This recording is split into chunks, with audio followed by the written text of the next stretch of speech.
Hey guys, this is Eric from Invensis, and I welcome you to our YouTube channel. In today's session, we will discuss a very interesting topic, good project versus bad project.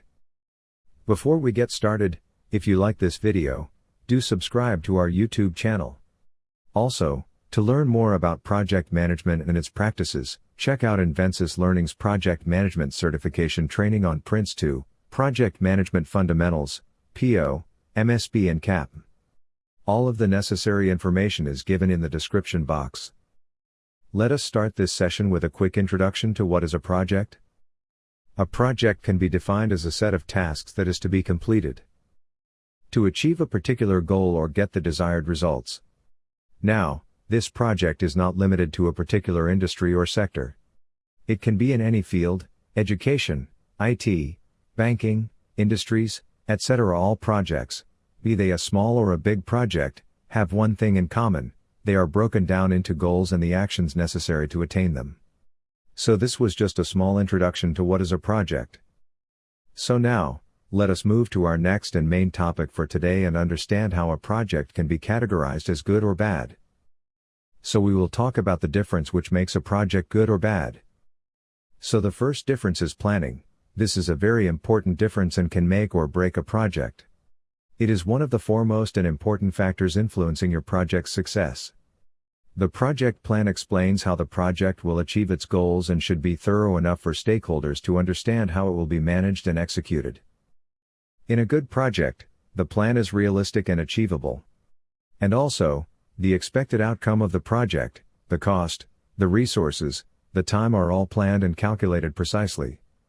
Some of the factors you need to plan for a successful project are scope, schedule, budgets, resources, quality criteria, and stakeholders.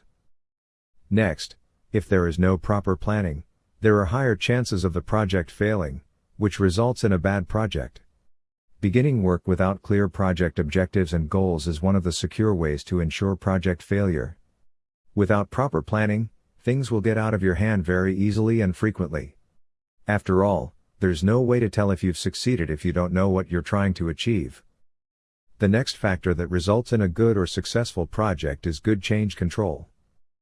Projects change over time, and the deliverables you end up with may differ substantially from what you started with. It means that a reliable change control process is essential.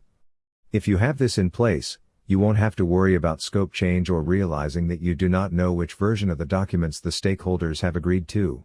As with so many things in the project environment, the key is to lay out the process at the beginning of the project and then keep following it. On the other hand, if proper change control measures are not taken, it can result in a bad project. When the clients and stakeholders approve a certain change in the project, it is to be mentioned to all the team members working on the project. Everyone should be aware of the updated changes. Now, each project must have a certain goal, which should be clear to the team. Otherwise, it will be difficult for the team to achieve the goal if it isn't clearly stated. Also, when there is a change, many things associated with that change need to be properly planned again, or it can result in a bad project. The third factor is risk management. Many different types of risks might influence your projects, and you'll want to know how to manage them effectively. So, if you want a good and successful project, you must first identify the risks and then inform the stakeholders about it and have stakeholders sign off on the paper that contains them.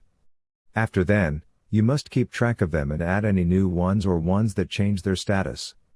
But, if you allow them, project risks tend to escalate quickly, so it's something you'll want to notice and keep an eye on all the time. A lack of risk management can lead to a bad project. Unfortunately, there is nothing such as zero risk in project management. Like every project will have risks. If you haven't planned, a circumstance like a supplier's bankruptcy, a scarcity of raw materials, a team member's departure, or numerous malfunctions can swiftly result in a disaster and lead to the project's collapse. So, for this reason, you must be prepared to deal with any issues that may develop during the project. Risk management is to be established from the beginning of the project. Identify all possible risks so that they may be better avoided, limited, or even eliminated by evaluating the preventative and remedial steps taken if they occur. The next difference that can result in a good and bad project is communication. One of the features of a well-run project is constant communication. All the information regarding the project should be communicated properly and understood. It is not just the project manager's responsibility for a good project, but it is something the entire team should concentrate on. The best approach to coping with this is establishing and committing to a communication plan from the beginning. You don't want to skip meetings or fail to send out updates, so you'll need a backup plan for when you won't be able to do so. Communication can play a very important role in a project's success. Next, a lack of communication can lead to a bad project. A lack of communication is a recurring issue for project failure. Communication and information exchange are critical components of project success. Working together also promotes cooperation and creativity and develops strong bonds and trust among employees. Finally, your team works in a positive environment and becomes more productive. The project manager is the next and one of the most important factors that decide a good and bad project. The project manager must closely monitor the completion of his project and the completion of the tasks to ensure that everything goes as smoothly as possible. They will only then be able to intervene quickly if an issue emerges. It is critical to the project's success and the project manager's reputation and career. A good project manager clearly defines everyone's position on the project, but a bad project manager delegated overall responsibility to others, stating they were only there to oversee things. A good project manager accepts responsibility for creating and implementing a strategy that produces outcomes rather than excuses. As a result, they are exceptionally well organized and can effectively prioritize any activity, necessity, or problem. On the other hand, a bad project manager lacks knowledge in their field of expertise and does not take the initiative to expand their knowledge base. They always have an excuse. For example, they have too many meetings, phone calls, and issues to deal with. The next factor is a good team and team management. Without the backing of a good team, even the finest project manager in the world cannot finish projects on schedule. So, a team and team management play an important role in the project's success. So for a good project, one of the project manager's responsibilities is to ensure that everyone in the project team is aware of the project, has the necessary skills and resources to contribute, and is pleased and motivated. If they notice a problem in the team, it is their responsibility to address it. One thing to be aware of is the risk of assuming full credit for their work. If the rest of the project team contributed significantly to the success, let the higher authority and stakeholders know.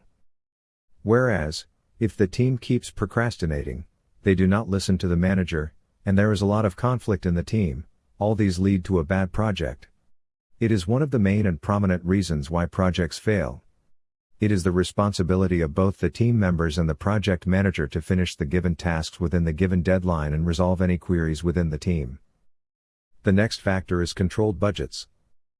Now, keeping the project's expenditure should be within the planned budget. It is an important factor in determining if the project is good or bad. If the project is completed within the given budget or less, it is considered a good project. Else it can be categorized as a bad project. When a project stays under budget, it is considered a success. However, to achieve that, the project must be precisely scoped from the start. Then, it will be up to the project managers to develop innovative solutions that maintain expenses within the project's planned budget when challenges or unexpected occurrences happen. If the project exceeds the planned and decided budgets, the clients could disapprove of the extra budgets and terminate the project. The expenditure is usually greater than the planned budget in a bad project. Clients generally prefer to know where and how much money is being spent on each activity or process of the project. So, planning the budget at the starting stages of the project is very important. These were some of the differences resulting in a good or bad project. With this, we have come to an end of this video. I hope it was helpful. Thank you.